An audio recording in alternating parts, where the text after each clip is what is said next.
Welcome to episode 207 of OTD, your daily dose of soccer history by 17 Laws Guy. It's May 26, 1989. Anfield. Liverpool against Arsenal. Last match of the English league season. Number 1 against number 2. Liverpool need only avoid losing by 2 goals. And Arsenal need exactly that, a 2-goal win at the home of the greatest English club of the era. Alan Smith scores early in the second half, but 1-0 is not enough.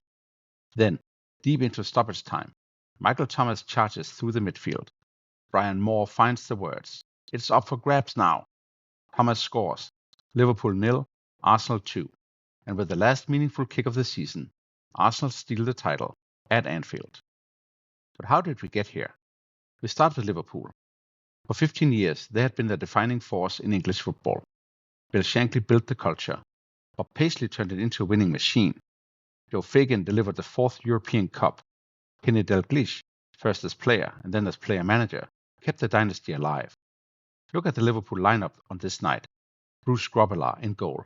Alan Hansen, Steve Nicol, Ronnie Whelan, Ray Houghton, Steve McMahon, John Barnes, John Aldridge, and Ian Rush. That is a serious side. And by mid-April, Liverpool looked ready to do it again. The last league defeat had been at Old Trafford on New Year's Day. They had climbed to the top of the First Division, and they were also in the FA Cup semi-final. And then came Hillsborough. April 15, 1989, Liverpool against Nottingham Forest at Hillsborough. The match was stopped after 6 minutes. 97 Liverpool supporters ultimately lost their lives. We told that story in episode 166. It is impossible to understand this title race without it. For 2 weeks, Liverpool were not really a football club chasing a double. They were a grieving institution, embedded in a grieving city. Dalglish and his players went to funerals. The club became a civic support system. Then football resumed. Liverpool's first match back was a 0-0 draw at Goodison Park against Everton. And then the calendar became brutal. Nottingham Forest in the rescheduled FA Cup semi-final. Nottingham Forest again in the league. Wimbledon. QPR. Everton in the FA Cup final, which Liverpool won 3-2 after extra time. Then West Ham, beaten 5-1. And now Arsenal. And by the final Friday night, Liverpool had played their way into control. The table said it clearly. Liverpool 37 matches, 76 points, goal difference plus 39. Arsenal 37 matches also, 73 points, goal difference plus 35. If Arsenal won by 1 goal, Liverpool were champions. If Arsenal won 2-0, the points and goal difference would be level, and Arsenal would win on goals scored. That was a crack in the door. Now Arsenal. This was George Graham's side, hard, organized, young, and far more ambitious than many outsiders realized. John Lukic in goal, Lee Dixon and Nigel Winterburn, Tony Adams and Steve Bold, David O'Leary, the old master, used as sweeper, David Rocastle, Michael Thomas, Kevin Richardson, Paul Merson, and Alan Smith. Since Christmas, Arsenal has spent much of the race at the top. Then they wobbled. They lost to Derby. They drew with Wimbledon, and Liverpool surged past them. So Graham changed the plan. At Anfield, he didn't try to out-Liverpool. He went defensive. O'Leary became the spare man. Arsenal would stay alive, slow the game, silence the crowd, and wait. The first half was almost nothing, which was exactly the point. No rhythm, no red wave, no early Liverpool goal to kill the story. And then, the 52nd minute, Arsenal get the opening. Nigel Winterburn's free kick comes in. Alan Smith rises. 1-0 to the Arsenal. Now the title race has pulse, but it is still Liverpool's trophy. And for more than half an hour, the score remains 1-0. Arsenal need one more. Liverpool need the clock. And then comes the final attack. John Barnes loses the ball. Kevin Richardson gets it back to John Lukic. Lukic rolls it to Lee Dixon. Dixon sends it long. Alan Smith helps it on. Michael Thomas runs through the center of the pitch. Steve Nicol cannot stop him. Grobbelaar comes out. Thomas lifts the ball past him. 2-0. And with the last kick of the season, Arsenal are champions of England. So what did it mean? First, for Arsenal, it ended 18 years without a league title. Their last championship had been the 1971 double. Their last major trophy had been the 79 FA Cup, that wild final against Manchester United, which deserves its own OTD episode. This was different. This was not Wembley. This was not a neutral day out. This was Anfield, after Hillsborough, against Liverpool, in the final seconds, while the whole country was watching. And because English clubs were still barred from Europe after Heysel, Arsenal didn't get the European Cup stage their title had earned. That is part of the strangeness of the period. They reached the top of England at a moment when English football was still locked out of Europe. But Graham's Arsenal didn't disappear. They won the league again in 1991. They won the FA Cup and League Cup in 93.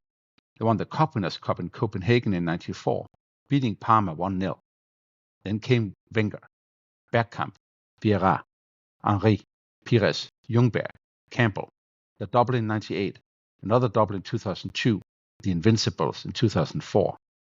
Then came the long almost their years, the FA Cup revivals, the title chases, and now, in 2026, Arsenal are newly crowned Premier League champions again under Mikel Arteta, after 3 straight runner-up finishes, and days from a Champions League final against Paris Saint-Germain in Budapest. The line from 1989 to now is not straight, but it is visible.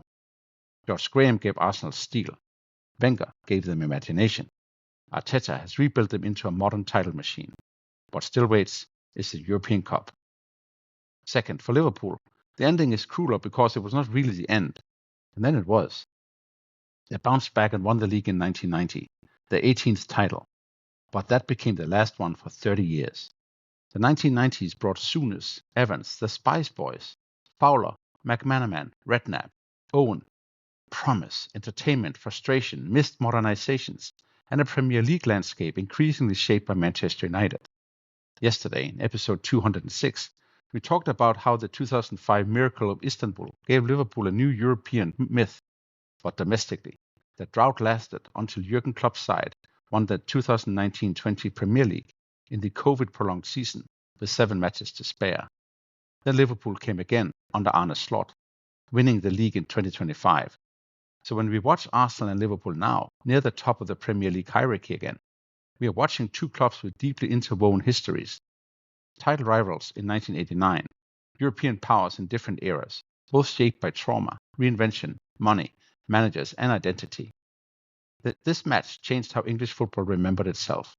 After Hillsborough, after Heysel, after hooliganism, after decaying grounds, English football badly needed a different image. Anfield gave it one. There was no riot, no ugly collapse. Liverpool supporters stayed and applauded Arsenal. A devastated champion-elect crowd recognized the sporting miracle in front of them. And television had captured everything. The late goal, the commentary, the disbelief, the faces, the silence, and then the roar. This was the sort of ending that helped people understand what live football could become in the television age. Not just a match, a national event, a narrative product, a memory millions could replay. Before we go, 3 things to take away from May 26, 1989. First, the conditions were almost impossible. Arsenal needed a 2-goal win at Anfield against Liverpool in the last match of the season, after Liverpool had just stormed through an emotional post-Hillsborough schedule. Second, George Graham got the tactics right. Arsenal didn't win by attacking recklessly. They won by surviving, controlling, and then striking at the exact moment Liverpool thought the season was safe. And third, Michael Thomas's goal is not just Arsenal history, it is English football history, the last kicker's destiny, the title-changing hands in stoppage time, and one of the great live television moments of the game. On this day in 1989, Arsenal beat Liverpool 2-0 at Anfield, won the league title on goals scored, and gave English football its most dramatic championship finish, Thomas, right at the end, with everything up for grabs. That is all for episode 207 of OTD, your daily dose of soccer history by 17 Lost Guy. Tomorrow, go to May 27, 1934, when the second FIFA World Cup kicked off in Italy, with 43 goals in 8 matches, and every nation scoring. See you tomorrow.